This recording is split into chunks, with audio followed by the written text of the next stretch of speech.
ప్రజా ప్రభుత్వంపై విశ్వాసంతో మున్సిపల్ ఎన్నికల్లోనూ కాంగ్రెస్ అభ్యర్థులను భారీ మెజారిటీతో గెలిపించాలని మెదక్ పార్లమెంట్ ఇన్ఛార్జ్ నీలం మధు ప్రజలకు విజ్ఞప్తి చేశారు. సంగారెడ్డి జిల్లా ఇస్నాపూర్ మున్సిపల్ పరిధిలోని చిట్కూల్ గ్రామంలో నీలం మధు ఎన్నికల ప్రచారం నిర్వహించారు. ఈ సందర్భంగా మాజీ మంత్రి హరీష్ రావుపై విమర్శలు గుప్పించారు.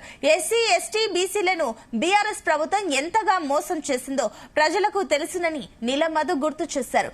హరీష్ రావుకు చిన్న చూపు ఉందని మండిపడ్డారు. ముఖ్యమంత్రి రేవంత్ రెడ్డి ప్రజాపాలన ద్వారా ఇచ్చిన హామీలన్నింటినీ నెరవేరుస్తున్నారని తెలిపారు.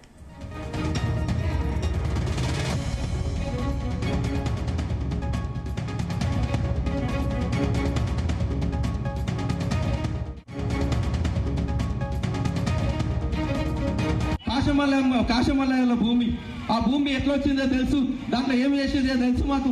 అలాంటి రోడ్డు తవ్వేడమ్మా, బాత్రూమ్లు కట్టేసారు, బాత్రూంలో పైసలు కట్టించినాం. ఇక్కడ బాత్రూమ్లు తొవ్వలున్నాయన్నా తొవ్వలో ఇబ్బంది అవుతుంటే బాత్రూంలకు ఈయన బ్యాగర్ రాజా ఉంటే ఈ రోడ్డు మీద కూర్చొని ఆయన పైసలు కట్టించినాం. అదేవిధంగా ప్లాట్ ఇప్పించిన, ఇన్ని అభివృద్ధి చేపించింది కార్యక్రమం మేము తీసుకున్నాం. మీరు అందరూ కూడా వాళ్ళ మాటలు నమ్మకుండా కాంగ్రెస్ పార్టీకి ఓటేయండి. మళ్ళీ చెప్తున్నాక ఈ ఎలక్షన్లు అయినాక నెక్స్ట్ ఎమ్మెల్యే ఎలక్షన్ల లోపు ఈ చిట్కూల్ గ్రామంలో ప్రతి పేదవాడికి ఇళ్ల జాగాలు ఇప్పిస్తా, ముఖ్యమంత్రిని తీసుకొచ్చి చేపించే బాధ్యత నేను తీసుకుంటా. మళ్ళీ ఎలక్షన్ లో మనోళ్ళకి అందరికి ప్లాట్లు ఇచ్చే ఓటు అడుగుతామని చెప్తున్నాం. ఎమ్మెల్యే ఎలక్షన్ లో ఎందుకు అంత గ్యారంటీగా ఎందుకు చెప్తున్నా అంటే ఈ రోజు ముఖ్యమంత్రికి దగ్గరలో ఉన్నా, మేము మీ ముఖ్యమంత్రికి అందుబాటులో ఉన్నాం కాబట్టి అది చేసే బాధ్యత నేను తీసుకుంటా. ఇంకోటి, గతంలో కూడా మేము ఇదే మైపాల్ రెడ్డి గారు చెప్పిండు, నీలం మధు అంతకుముందు సర్పంచ్ గెలిస్తే సొంత 1 ఎకరా భూమి కొని పంచిస్తాడని చెప్పిండు అని అన్నాడంట. అవు కొని పంచిస్తా అంటే మీ ఎమ్మెల్యేని ఇంట్లోకి పిలిచి నన్ను బెదిరించిండు. ఏమా నువ్వు దేవుడైతే 1 ఎకరా పంచిస్తే మేము ఎక్కడ పోవాలి, నువ్వు ఎందుకు పంచుతావు అని చెప్పి నన్ను బెదిరించిండు ఇంట్లోకి పిలిచి. అప్పుడు నేను సర్పంచ్ ఉన్నప్పుడు ఒకసారి రమ్మని నువ్వు ఇంటికి వచ్చి మాట్లాడతా. ఈ రోజు ఆలోచన చేయండి, మీ భూములు, మీ సమస్యలు ఉన్న అన్ని సమస్యలు తీర్చే బాధ్యత మేము తీసుకుంటాం. మీరు చేతి గుర్తు కోటేసి గెలిపిండమ్మా.